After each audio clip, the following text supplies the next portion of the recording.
بسم اللہ الرحمن الرحیم۔ آج میں ایک نئی چیز لے کر آپ حضرات کے سامنے حاضر ہوں۔ مسلمانوں کے جو عالمی حالات ہیں، مسلم ممالک کے جو حالات ہیں، کرنٹ ایشوز ہیں، جو جیو پولیٹیکل صورتحال ہے، اس پہ گفتگو کرنا چاہتا ہوں تبصرے کے نام سے۔ آج میں ایران کے بارے میں کچھ اہم بات آپ حضرات کے سامنے کرنا چاہتا ہوں۔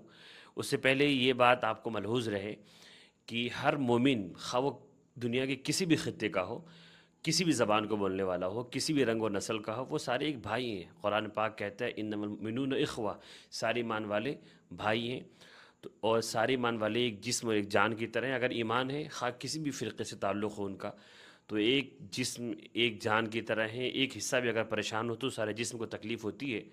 اس طریقے سے ہمیں تکلیف ہے مسلمانوں کا، کوئی بھی دھڑا، کوئی بھی حصہ، کوئی بھی طبقہ مسلمانوں کا اگر پریشان ہے کسی بھی ملک میں، تو مسلمانوں کو ان کے بارے میں خبر رکھنا، ان کے حالات جاننا، ان کے لیے دعائیں کرنا، ان کے لیے بہتر کوششیں کرنا، یہ ایمان کا تقاضا ہے۔ اور اسی جذبے کے ساتھ ہم یہ باتیں کر رہے ہیں، اور ان چیزوں کو ہمیں پڑھنا چاہیے اور سننا چاہیے، اور نسلوں کے لیے پلاننگ کرنی چاہیے۔ اس میں بہت بڑا ثواب ہے۔ اگر ہم خبروں کو بھی نیک نیتی کے ساتھ دیکھیں تو پھر وہ کار ثواب بن جاتی ہیں۔ ایران کے بارے میں بہت سے لوگ کنفیوژن کا شکار ہیں۔ حالیہ دنوں میں جو جنگ چل رہی ہے غزہ کے اندر، اسرائیل و فلسطین اور حماس کے بیچ میں، تو اس میں بہت سے لوگ ایران کو لے کر کنفیوژن کا شکار ہیں۔ ایران کو نظر انداز نہیں کیا جا سکتا۔ ایران ایک بہت اہم خطے کی طاقت ہے، اور وہ ہر چیز میں مکھر ہو کے بولتا ہے۔ اس وجہ سے ایران کو نظر انداز نہیں کر سکتے، اس کو اوائڈ نہیں کر سکتے، لیکن لوگ اس کے تعلق سے کنفیوژن کا شکار ضرور ہیں۔ بہت سے لوگوں کا یہ ماننا ہے کہ ایران کے بہت سے اقدامات، اسرائیل کے خلاف اس کی پالیسیز، اور امریکہ سے ہمیشہ اس کی زبانی جھڑپوں کا تسلسل، اور غزہ کی اس جنگ میں لگاتار اس کا حماس کے بارے میں تمام مسلم ممالک کے بنسبت سب سے زیادہ ایرانی وہ ایسا ملک ہے جو بہت مکھر ہو کر بہت صاف اسٹینڈ اس نے لیا، اور اس نے پوری مذمت کی، بلکہ اس نے زمینی طور پر بھی اس نے حصہ لیا۔ تو اس زاویے سے جو لوگ دیکھتے ہیں انہیں لگتا ہے کہ ایران یقیناً ایک ہمدرد ملک ہے مسلمانوں کا۔ اس نے شیعہ سنی کے اختلافات کو ایک طرف کر دیا ہے، برطرف کر کے اس نے سب سے پہلے اسلام کو اور کلمے پر ایک ہونے کو ترجیح دی ہے، اور حرم ثالث مسجد اقصیٰ کے حرمت کا احترام اس نے مقدم رکھا ہے، اپنی پریورٹی رکھا ہے، شیعہ سنی اختلافات کو ایک طرف کر دیا۔ تو اس سے لگتا ہے کہ ایران ہی ایسا ملک ہے جو صحیح معنی میں فلسطین کے لیے بہت سیریس ہے، سنجیدہ ہے۔ ہم لوگوں نے پچھلے سالوں میں دیکھا طیب اردوغان کو، ترکی کو بولتا ہوا، لیکن جب دوست جو ہے پریشانی میں پہچانا جاتا ہے، جب مصیبت آتی ہے تو سمجھ میں آتا ہے کہ حقیقت میں دوست کون ہے۔ تو جب مصیبت کی گھڑی مسلمانوں پر ٹوٹی غزہ کے اندر، تو جو ملک سب سے زیادہ مکھر تھا، اور امریکہ سے اس نے لوہا لیا، اور اس کی جتنی بھی آرمڈ گروپس سے، حوثی ہوں، حزب اللہ ہوں، ایران کے، یہ سب ایران کے گروپس ہیں، انہوں نے حصہ لیا، جنگ میں حصہ لیا، حملے کیے۔ تو اس کا مطلب ایران بہت ہی سیریس ہے، اور صحیح میں ایران ایک ایسا ملک ہے جس پہ ہم بھروسہ کر سکتے ہیں۔ کچھ لوگوں کا خیال ایسا ہے۔ وہیں دوسری طرف کچھ چیزیں ایسی ہیں کہ جب بندہ ان چیزوں کی طرف دیکھتا ہے تو وہ کنفیوز ہوتا ہے، وہ ڈاؤٹ میں پڑتا ہے کہ ایران آخر حقیقت میں ہے کیا سچ مچ ویسا ہی جیسا وہ دکھ رہا ہے، یا پردے کے پیچھے وہ کوئی گیم کھیل رہا ہے، اور شاید اس کی سازش بہت گہری ہے جس کو سنی مسلمان سمجھ نہیں پا رہے ہیں۔ وہ اندر سے اسرائیل سے ملا ہوا ہے، امریکہ سے ملا ہوا ہے، اور باہر وہ ایک دکھاوا کر رہا ہے۔ ان باتوں کو جو چیزیں ہوا دیتی ہیں، بھی کچھ دنوں پہلے جو حماس کے سب سے بڑے سیاسی رہنما تھے، لیڈر تھے، اسماعیل ہنیہ، ان کو تہران میں، جو ایران کی راجدھانی ہے اور جو سب سے سیفسٹ علاقہ ہے، جہاں پہ، اور کسی بھی ملک کے لیے سب سے اہم جگہ وہ ہوتی ہے جہاں پر وہ اپنے خاص مہمانوں کو رکھتا ہے، تو حماس کے لیڈر ایک بطور مہمان کے وہاں پہنچے تھے، اور ایران کے اندر تہران جو راجدھانی ہے وہاں پر ان کو شہید کر دیا گیا، اور یہ بہت بڑا واقعہ تھا، اور یہ پراسرار موت تھی۔ اس کے پیچھے کی وجہ معلوم نہیں ہو پائی، اور بعد میں بھی اس کے پیچھے کی تحقیقات اب تک لوگوں کے سامنے عام نہیں ہو پائی ہیں۔ تو لوگوں کو یہ شک ہوتا ہے بار بار کہ اس طرح کی چیزوں سے کہ کیا ایران کوئی دوسرا گیم کھیل رہا ہے۔ وہ میدان جنگ کو بحال بھی رکھنا چاہتا ہے، وہ چاہتا ہے کہ جنگ بنی بھی رہے، اس لیے اسرائیل کے خلاف ہمیشہ وہ جنگ کو ہوا دیتا ہے، آگ میں تیل ڈالتا ہے، اور ایک طرف وہ حماس کو بھی سپورٹ کرتا ہے، فلسطین کے کاز میں بھی آگے آگے رہتا ہے، تاکہ وہ جو آگ وہ جلتی رہے، اور اس جنگ کے پیچھے وہ بہت سارے مفادات اپنے حاصل کر رہا ہے۔ تو لوگ کنفیوژن کا شکار ضرور ہیں. لوگ یہ بھی دیکھ رہے ہیں کہ ایران جتنا بول رہا ہے، جتنا لاؤڈ اینڈ کلیئر بول رہا ہے، اس کے مطابق وہ میدان پہ نہیں اتر رہا ہے. اب تک اس کی فوجیں غزہ میں پہنچی نہیں ہیں. اس کی جس طرح کے ہتھیار اس کے پاس ہیں، جس زبردست مار والے، جتنے پاورفل اس کے پاس ہتھیار ہیں، ان ہتھیاروں کا استعمال نہیں ہوا. یقیناً یہ بات تو صحیح ہے کہ حزب اللہ نے جو ایران کا ایک گروپ ہے لبنان میں اسٹیبلشڈ ہے، ان کی طرف سے جو حملے ہوئے ہیں وہ ہزاروں راکٹس داغے گئی ہیں، لیکن انہوں نے اسرائیل کا خاصا نقصان نہیں کیا ہے. کچھ بھی نقصان نہیں کیا، جانیں نہیں گئی ہیں اور اسرائیل کو اس کا کوئی اثر نہیں پڑا. تو لوگ یہ دیکھتے ہیں کہ ایران جتنا مکھر ہو کر اور جتنی بڑی دھمکی دیتا ہے اور جو وعدے کرتا ہے، ویسا زمین پہ ہے نہیں. لڑ رہے ہیں تو حماسی والے لڑ رہے ہیں اکیلے، ایران صرف ان کو ایک زبان کا سپورٹ کر رہا ہے. تو لوگ کنفیوژن کا شکار ہیں. آئیے ہم آج اس پروگرام میں یہ کوشش کروں گا کہ پردے کے پیچھے کیا ہے، حقیقی صورتحال کیا ہے. اس وقت جبکہ دنیا میں لوگ طرح طرح کی خبریں سن رہے ہیں، افواہیں پھیلانے والے لوگ موجود ہیں، فیک نیوز بہت زیادہ چلائی جاتی ہیں. آئیے ہم جاننے کی کوشش کرتے ہیں کہ ایران کا حقیقت میں اسٹینڈ کیا ہے، وہ کتنا سچا اور سیریس ہے، سنجیدہ ہے فلسطین کے مسئلے کو لے کر، یا وہ صرف اپنے مفادات کے پیچھے چل رہا ہے. آئیے ہم بہت پیچھے سے چیز کو دیکھتے ہیں اور بہت جلدی دیکھتے ہیں. دیکھیے، اسرائیل جو ملک بنا ہے وہ 1948 میں بنا، 1948 میں، یعنی جب ہمارا ملک بھارت آزاد ہوا تو اس کے ایک سال بعد اسرائیل کی استھاپنا ہوئی. اس نے وہ اسٹیبلش ہوا فلسطین کی سرزمین پر، اس نے ناجائز قبضہ کیا. لیکن اس سے پہلے یہودی فلسطین میں جا کر زمینیں خرید رہے تھے. جب وہ ورلڈ وار ختم ہوا اور یہودیوں کو ہٹلر کی سرزمین سے بھگایا گیا، اور تو دنیا بھر کے جو یہودی تھے ستائے ہوئے، ظلم دیکھے ہوئے، تو وہ سب فلسطین کی سرزمین پہ اکٹھا ہونے لگے، یہ کہہ کر کہ یہ ہمارے آباء و اجداد کی زمینیں، ہمارے جو پروج تھے، ہمارے جو پرانے لوگ تھے، یعنی حضرت موسیٰ علیہ السلام، ابراہیم علیہ السلام، تو انہوں نے نسلی بنیاد پر یہ کہا کہ ہمارے سرزمینیں، اور جا کر فلسطین کی جو سرزمین ہے وہاں کے عربوں کو، جو کہ معاشی اعتبار سے اکنامیکل پوزیشن سے بہت اسٹرانگ نہیں تھے، کمزور تھے، پیسے سے کمزور تھے، ان کو بڑے دام دے کر یہودیوں نے ان سے زمینیں خریدنا شروع کی. یہ 1948 سے پہلے کی بات ہے. جب یہودیوں نے زمین خریدنا شروع کیا، اس کے بعد پھر دنیا کے ویسٹرن کنٹریز کا سپورٹ ملا اور پھر 1948 میں اس کی استھاپنا ہوئی، وہ ملک بنا. اس سے پہلے ہم یہ جائزہ لیتے ہیں کہ ایران کا اسٹینڈ کیا ہے. جب اسرائیل 1948 میں بنتا ہے تو دنیا کے بہت سے ملکوں نے اس کو قبول کرنے سے انکار کر دیا، اس کو نہیں مانا، اس کے وجود کو تسلیم نہیں کیا. آج بھی بہت سے ممالک جو تسلیم نہیں کرتے. اس زمانے میں جو ملک سب سے پہلے اسرائیل کے وجود کو تسلیم کیا، 50s میں، 60s، 1950 کے بعد ہی، یقیناً اس میں ایران کا نام بھی ملے گا. لیکن ہم ایران نے اسرائیل کو قبول کیا، اس کے وجود کو تسلیم کیا. اس کو جاننے سے پہلے اس حقیقت کو ہمیں ملحوظ رکھنا چاہیے کہ جو موجودہ گورنمنٹ ہے ایران میں، وہ مذہبی لوگوں کا گروپ ہے، وہ مذہبی طبقہ وہاں پر حکومت کر رہا ہے پچھلے تقریباً 40 سالوں سے، 45 سالوں سے حکومت کر رہا ہے. یہ اس وقت جب اسرائیل کا ملک بنا، اس نے قبضہ کیا ناجائز طور پہ فلسطین میں، اس وقت ایران میں شاہی حکومت تھی، راجاؤں کی حکومت تھی. محمد رضا بہلوی کی حکومت تھی، بہلوی خاندان کی حکومت تھی وہاں پر. اور یہ بادشاہ 1941 سے لے کر 1941 سے لے کر 1979، 1979 تک براجمان رہا، بادشاہ رہا. اس بادشاہ نے میرے پاس پورا خاکہ ہے اسرائیل کے ساتھ جو کچھ اس نے معاملات رکھے ہیں، وہ اپنے مفادات کو دیکھ کر، مذہبی چیزوں کو سائیڈ میں رکھ کر، اس نے پہلے اپنے ملک کے مفادات کو، اپنے ذاتی مفادات کو ترجیح دی ہے، اور اس کے بعد اس نے فلسطین کے مسئلے کو سامنے رکھا. تو یقیناً اس نے ہاتھ بڑھایا. لیکن جب ہم ان دنوں کا جائزہ لیتے ہیں اور اس وقت دنیا میں جو کچھ چل رہا تھا اس کو ہم دیکھتے ہیں، تو دیکھیں ورلڈ وار ختم ہوئی تھی اور دنیا دو دھڑوں میں بٹی ہوئی تھی. ایک طرف سوویت یونین تھا، رشیا، پرانا والا رشیا تھا جو سپر پاور تھا، اور ایک طرف امریکہ اور ویسٹرن کنٹریز تھیں. تو دنیا دو دھڑوں میں بٹی ہوئی تھی. ایران رشیا کے خلاف تھا. اس کی وجہ یہ تھی کہ رشیا نے ایران کے شمالی حصے پر، اتری حصے پر قبضہ کیا ہوا تھا اور ایران سے اس کی جھڑپ چل رہی تھی. تو ایران رشیا سے اس دشمنی کی وجہ سے امریکہ کے سائیڈ لیتا تھا، اور امریکہ نے اسرائیل کا سپورٹ کیا تھا. تو امریکہ کا سپورٹ لینے کے لیے اس نے اسرائیل کی طرفداری کی اور یونائٹڈ نیشن میں اس کے وجود کو تسلیم کیا. یہ اس کی مجبوری تھی. لیکن عوام وہاں کی کبھی بھی اس چیز کو قبول نہیں کرتے. آج بھی آپ بہت سے ملک میں دیکھتے ہیں کہ حکومت تو کوئی فیصلہ کرتی ہے، مسلم ممالک میں سے، لیکن وہاں کی عوام حکومت کے فیصلے کے خلاف ہوتی ہے۔ تو ایران کی عوام میں ہمیشہ ایران کی حکومت کے اس فیصلے کے خلاف آواز دیکھی گئی، لوگ اکٹھا ہوتے، احتجاجات کرتے، مظاہرے کرتے۔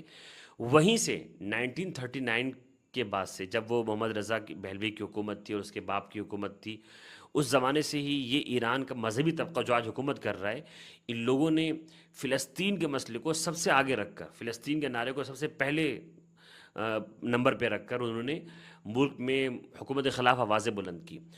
40 سالوں تک، تقریباً 40 سالوں تک حکومت رہی محمد رضا بہلوی بادشاہ کی، استانہ شاہ کی۔ ان 40 سالوں میں جو مذہبی طبقہ جو بعد میں آج حکومت کر رہا ہے، ان لوگوں نے سب سے پہلے جس چیز کو بادشاہ کے خلاف اٹھایا تھا وہ یہی تھا کہ فلسطین کے مسئلے میں یہ اسرائیل کو سپورٹ کر رہا ہے۔ اس لیے ہمیشہ عوام کا جو وہاں پہ جو شیعہ گروپ ہے، خواہ وہ شیعہ ہو یا سنی، جو مذہبی طبقہ وہاں کا جو ہے، جو آج حکومت کر رہا ہے، ان لوگوں نے ہمیشہ فلسطین کو ترجیح دی ہے، اسرائیل کی مخالفت کی ہے۔ ہم واپس اس بات کی طرف جاتے ہیں کہ محمد رضا بہلوی نے اپنے ایک مفاد کے لیے، رشیا سے اس کا جو جھگڑا تھا، اس وجہ سے اس نے امریکہ کا سپورٹ حاصل کرنے کے لیے اسرائیل کے وجود کو تسلیم کیا۔ لیکن جب 1967 میں لڑائی ہوتی ہے اسرائیل کے عرب کنٹریز سے، مصر سے اور دیگر ملکوں سے، جمال عبد الناصر کی زمانے میں، اس زمانے میں جب اسرائیل کو فتح ہوئی اور عربوں کو بہت بڑا خسارہ اور نقصان ہوا، تب ایران کے حکومت کو بھی یہ محسوس ہوا کہ یہ اسرائیل ایک پاور بن رہا ہے جو ہمارے لیے خطرہ بن سکتا ہے، یقیناً وہ ہمارے دشمن ہے، اور اسرائیل کا جو گول ہے، جو مشن ہے، اس گریٹر اسرائیل بنانے کا، وہ سب کے سامنے واضح تھا اس زمانے سے ہی۔ تو اس 67 کے بعد سے ایران کی اسی بہلوی حکومت نے ہی یونائٹڈ نیشن میں اسرائیل کے خلاف آواز اٹھانا شروع کر دیا۔ یہ پہلی آواز تھی ایران کی طرف سے، ایران کی گورنمنٹ کی طرف سے، جو اسرائیل کے خلاف اٹھی یہ 1967 کے بعد اور اس نے یہ آواز اٹھائی کہ اسرائیل کا جو قبضہ ہے فلسطین کی زمین پر، وہ ناجائز قبضہ ہے۔ کم از کم 67 کی جو جنگ سے پہلے جو اسرائیل کا جو خطہ تھا، جتنا تھا، اس پر اسرائیل کو محدود کر دیا جائے اور باقی ساری زمین فلسطین کے لوگوں کو، عربوں کو دی جائے۔ یہ ایران نے آواز اٹھانا شروع کیا 67 کی جنگ کے بعد۔ ابھی جو پچھلے 45 سالوں سے جن لوگوں کی حکومت ہے مذہبی طبقے کے ایران میں، ان لوگوں کے بارے میں بعد میں بات کروں گا۔ ابھی میں اس حکومت کے بارے میں بات کر رہا ہوں جو ایران میں 1979 تک، 1979 تک جنہوں نے حکومت کی، کہ 67 کے بعد ان کا موقف چینج ہوا، انہوں نے اسرائیل کے خلاف آواز بلند کی۔ لیکن وہ جو گورنمنٹ تھی، میں نے پہلے بتایا کہ ان کے جو سب سے پہلی پرائیورٹی تھی، جو ترجیحات تھی، وہ ملک کے اپنے ذاتی مفاد تھے۔ فلسطین کے مسئلے کو اور مسلمانوں کے مسئلے کو، مذہبی مسائل کو وہ ثانوی درجے پہ رکھتے تھے، وہ سیکنڈ نمبر پہ رکھتے تھے۔ پہلے ان کے اپنے مفادات تھے، لہٰذا 1973 میں جو اکتوبر کی جنگ ہوئی تھی عربوں میں اور اسرائیل میں، جو جھڑپ ہوئی تھی، اس میں ایک بار پھر سے جب سارے عرب کنٹریز نے مل کر کے یہ پلان کیا، یہ منصوبہ بنایا کہ ہم پیٹرول بند کر دیں، ویسٹرن کنٹریز کو دینا، اسرائیل کو پیٹرول دینا بند کر دیں، تو اس اتحاد میں، اس میٹنگ میں ایران نے موافقت نہیں کی۔ ایران کے وہاں کے بہلوی بادشاہ کے سامنے پھر یہ ایک چیز نظر آئی، اس کو مفاد نظر آیا کہ اگر میں یہ پابندی لگاؤں گا تو امریکہ ناراض ہو جائے گا اور میرا جو مارکیٹ ہے وہ بند ہو جائے گی اور ملک پریشان حالی کا شکار ہوگا۔ تو اس نے اس میں اسرائیل کے خلاف اسٹینڈ نہیں لیا اور پیٹرول بند کرنے کی مہم میں اس نے حصہ نہیں لیا۔ اب 1979 میں آ کر کے ایران کی جو حکومت تھی، شاہانہ جو حکومت تھی، راجاؤں کی حکومت تھی، وہ گر جاتی ہے، اور مذہبی طبقہ جو پورے ملک میں دہائیوں سے، سالوں سے احتجاجات کر رہا تھا اور حکومت کے خلاف تھا، اس نے حکومت جمائی، اور 79 سے لے کر آج تک انہی لوگوں کی حکومت ہے۔ آئیے ان کے بارے میں ہم تھوڑا جان لیتے ہیں۔ جو ایران میں انقلاب آیا ہے 79 میں، تو اس کے جو اصل لیڈر تھے وہ روح اللہ خمینی تھے۔ اب ان کے نام سے واقف ہیں، روح اللہ خمینی۔ ابھی جو بیٹھے ہوئے ہیں، وہ جو ایران کے جو سب سے بڑے لیڈر ہے، سپریم لیڈر جن کو کہا جاتا ہے، وہ آیت اللہ خامنئی ہیں، اور جو ان سے پہلے والے تھے وہ روح اللہ خمینی تھے۔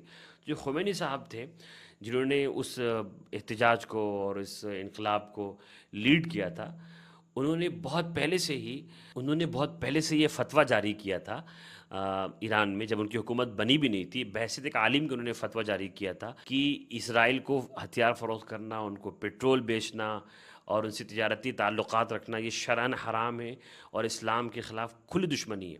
تو یہ بات تو بالکل طے ہے کہ جو موجودہ جو انقلابی جماعت جو ایران پہ حکومت کر رہی ہے، یہ شروع سے اسرائیل کے خلاف رہی ہے، اس میں کوئی شک نہیں ہے، بہت سی کتابیں میں نے اس کے لیے دیکھی ہیں۔ انہی لوگوں نے اسرائیل کے اسٹیبلش ہونے سے پہلے 1948 سے پہلے جب یہودی لوگ زمینیں خرید رہے تھے اور بعض فلسطین مسلمان زمینیں فروخت کر کے بڑے داموں میں پیرس میں لنڈن میں جا کے بس رہے تھے، تو ان لوگوں نے یہ اس زمانے میں یہ کہا تھا اور اس بات کی تحریر چلائی تھی اور یہ فتوے صادر کیے تھے کہ جو لوگ یہودیوں کو زمین بیچ رہے ہیں وہ دراصل اسلام سے خارج ہو رہے ہیں، وہ ایمان سے خارج ہیں، وہ کفریہ کام کر رہے ہیں۔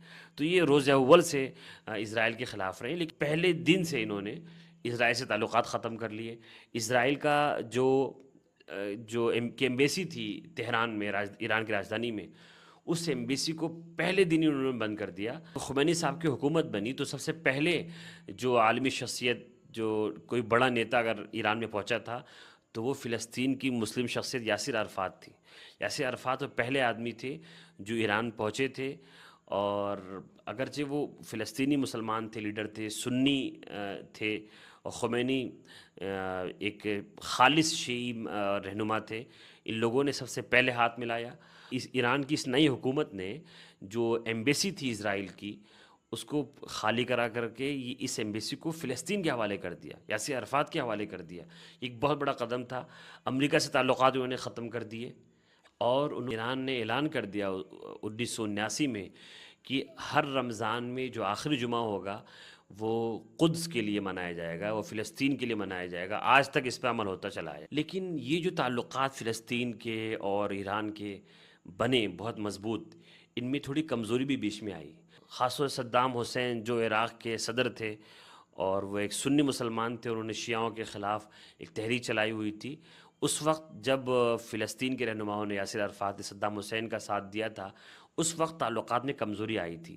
تو شیعہ سنی اختلافات جو ہیں وہ کبھی کبھی ان فلسطین اور ایران کے تعلقات کو کمزور ضرور کیں، پر ختم نہیں ہوئے۔ لیکن 2005 میں یہ تعلقات پھر اچھے ہو گئے جب احمدی نژاد بن کر کے ایران کے صدر بن کر کے آئے، اور تو پھر فلسطین کی جو اتھارٹیز تھیں، جو آزادی کی تحریک میں جو لوگ چلا رہے تھے، حماس وغیرہ سے اور فتح کی پارٹی سے، کے تعلقات اچھے ہو گئے۔ تو ان تعلقات میں کمزوری آئی ہے شیعہ سنی محاذوں کو لے کر کے، لیکن کبھی تعلقات ختم نہیں ہوئے، کیونکہ ایران نے ہمیشہ یہ اعلان کیا ہے کہ ہمارا جو دشمن بڑا ہے، سب سے بڑا دشمن ہے وہ اسرائیل ہے، اور ہمارا سب سے بڑا مشن ہے وہ اسرائیل کو ختم کرنا ہے۔ بلکہ یہ جماعت جان پہ ان کی حکومت جو چل رہی ہے، ان میں جو سب سے بڑی وجہ جو تھی وہ اسرائیل کے خلاف ان کے جو نعرے تھے، اسی نے عوام میں سب سے زیادہ جوش بھرا تھا، اسی سے انہیں ووٹ بھی ملا تھا۔ اس لیے اس سلسلے میں وہ کبھی انہوں نے منافقت سے کام نہیں لیا۔ لیکن جیسے سیریا ایک ملک ہے، وہاں پر بشار الاسد کی حکومت ہے، وہ شیعی رہنما ہے، تو وہاں پر بھی شیعہ سنی کانفلکٹ چل رہا ہے، ایک جنگ چل رہی سالوں سے، بہت ظلم کر رہا ہے سنیوں پر۔ تو ظاہر ہے فلسطین کی جو جماعتیں حماس وغیرہ بشار کے خلاف ہیں، تو وہاں پر رشتوں میں کمزوری آنے کا شبہ تھا۔ عراق میں جو پی ایم ایف جو جماعت ہے، حزب اللہ کی، جیسے حزب اللہ لبنان میں ہے، عراق میں پی ایم ایف ہے، اور یمن میں حوثیز ہیں، حوثی عربی میں سا کے ساتھ بولا جاتا ہے حوثی۔ تو یہ حوثی ہوں یمن کے اندر، یا لبنان میں حزب اللہ ہوں، یا پی ایم ایف ہوں، یا حشد الشعبی جس کو بولتے ہیں عراق کے اندر، یا سیریا میں ان کی جو جماعتیں ہوں، یہ وہ آرم گروپ ہیں، یہ فوجیں ہیں جو ایران چلاتا ہے۔ ایران ایک ایسی طاقت ہے جو امریکہ سے لوہا اس لیے لیتا ہے۔ ایران دیگر ملکوں سے بہت مختلف ہے، جیسے امریکہ کے تقریباً 800 بیس ہے، فوجی اڈے ہیں پوری دنیا میں۔ وہ 800 فوجی اڈے بنایا ہوا ہے یہ امریکہ کے باہر، جہاں اپنی فوجیں رکھا ہے، اپنے ہتھیار رکھا ہوا ہے، وہاں سے وہ جاسوسی کرواتا ہے، نظر رکھتا ہے ملکوں پر۔ ٹھیک اسی پیٹرن پر ایران بھی اپنے نظام کو چلا رہا ہے۔ اس نے اپنی فوج بنائی ہوئی ہے یمن کے اندر، لبنان میں بنائی ہوئی ہے، اردن میں بنائی ہوئی ہے، عراق میں بنائی ہوئی ہے، سیریا میں بنائی ہوئی ہے۔ تو اور جو یہ فوجیں بنی ہوئی ہیں، وہاں پر شیعہ سنی کانفلکٹ چل رہا ہے کسی نہ کسی درجے میں۔ تو اس کو لے کر حماس کے لیڈروں کے ساتھ میں، فلسطین کے اتھارٹی کے ساتھ میں ان کے تعلقات کبھی گرم نرم رہے ہیں۔ لیکن ابھی کچھ دنوں پہلے مجتبی ابتہی جو ایران کے سپریم لیڈر آیت اللہ خامنئی کے ایڈوائزر ہیں، ان کے مشیر ہیں، ان کے قریبی شخص ہیں، انہوں نے یہ کہا کہ ہمارے جو سب سے بڑے رہنما ہیں آیت اللہ خامنئی، ان کا یہ پیغام ہے، صاف تعلیمات ہیں کہ فلسطین میں ہمارا حماس کو سپورٹ، وہاں کے اتھارٹیز کو، وہاں کے مسلمانوں کو سپورٹ محض فلسطین کے لیے ہے، کسی مسلک کی بنیاد پہ نہیں ہے، اسرائیل کو ختم کرنے کے لیے، زمین مقدس کو ظالموں سے آزاد کرنے کے لیے۔ جو کچھ شام میں ہم کر رہے ہیں، جو کچھ دیگر جگہوں پہ کر رہے ہیں، اس کا اثر ہمارے اس موقف کو کمزور نہیں کرے گا۔ اور حماس کے لیڈروں نے بھی اس کا، حماس نے ہمیشہ یہ کھلا پیغام دیا ہے اپنی طرف سے فلسطین کے لوگوں نے، کہ ہم کسی بھی ملک کا سپورٹ اس شرط پہ لیں گے کہ وہ ہمیں سپورٹ محض ایک مسلمان ہونے کی بنیاد پہ دیں، کہ ہمیں وہی سپورٹ چاہیے جو مشروط نہ ہو، جو کنڈیشنل نہ ہو، ہم سے کچھ بدلے میں لے نہیں، کوئی مفاد وابستہ نہ ہو۔ لہٰذا کئی ملکوں کے سپورٹ کو حماس نے اور فلسطینی لوگوں نے رد کر دیا، ٹھکرا دیا۔ میری اس پوری گفتگو کا خلاصہ یہ ہے کہ فلسطین کے مسئلے میں ایران مخلص ہے۔ یہ الگ بات ہے کہ کبھی کبھی ہر ملک کے اپنے مفادات ہوتے ہیں، اس کی وجہ سے رشتوں میں کمی زیادتی ہوتی رہی ہے۔ ابھی بھی جو جنگ میں بہت ایکٹیو حصہ نہیں لے رہا ہے، اس کی بڑی وجہ لوگوں نے، صحافیوں نے یہ لکھی ہوئی ہے، عرب کے صحافیوں نے، کہ ایران اس بات سے ڈر بھی رہا ہے۔ ابھی آج کی نیو یارک ٹائمز کی رپورٹ ہے، اس میں بھی بات لکھی کہ ایران اس بات سے بہت ڈر رہا ہے کہ جنگ یہ علاقائی جنگ بن جائے اور اس میں ایران باقاعدہ شریک ہونا پڑے، اور اسرائیل حماس کو ختم کر لیتا ہے تو ضرور وہ ایران کی طرف بڑھے گا، حزب اللہ کی طرف بڑھے گا۔ تو ایران یہ نہیں چاہتا، ایران چاہتا ہے کہ یہ جنگ وہیں پہ ختم ہو جائے۔ اور لیکن وہاں کے لیڈروں کو اس بات کا بھی خدشہ ہے دوسری طرف کہ اگر ہم جنگ چلتی رہتی اور ہم ایکٹیولی حصہ نہیں لیتے تو عوام ناراض ہوگی، اور ہمارے جو وعدے ہیں وہ لوگوں سے پورا ہوتے نہیں دیکھیں گے۔ تو بہرحال اس میں ملکی مفادات بھی ضرور ہیں، لیکن وہ کہیں نہ کہیں مخلص ضرور ہیں۔ ایسا سوچنا صحیح نہیں ہے کہ وہ پیچھے سے فلسطین کے خلاف کام کر رہے ہیں، یہ سراسر غلط بات ہے میری اپنے نظریے کے مطابق۔ اور اس پورے زمانے میں ایران نے حماس کے لوگوں کو بہت سپورٹ کیا ہے، پچھلے 40 سالوں سے اسلحے سے دیے ہیں اور پیسے سپورٹ کیا ہے، بڑے بڑے جہاز بھیجے ہیں پانی کے انہوں نے۔ اللہ تو امید ہے کہ آپ حضرات کو یہ گفتگو پسند آئی ہوگی اور آپ کو ایک کلیئر نظریہ بنا چکے ہوں گے۔ السلام علیکم ورحمۃ اللہ وبرکاتہ۔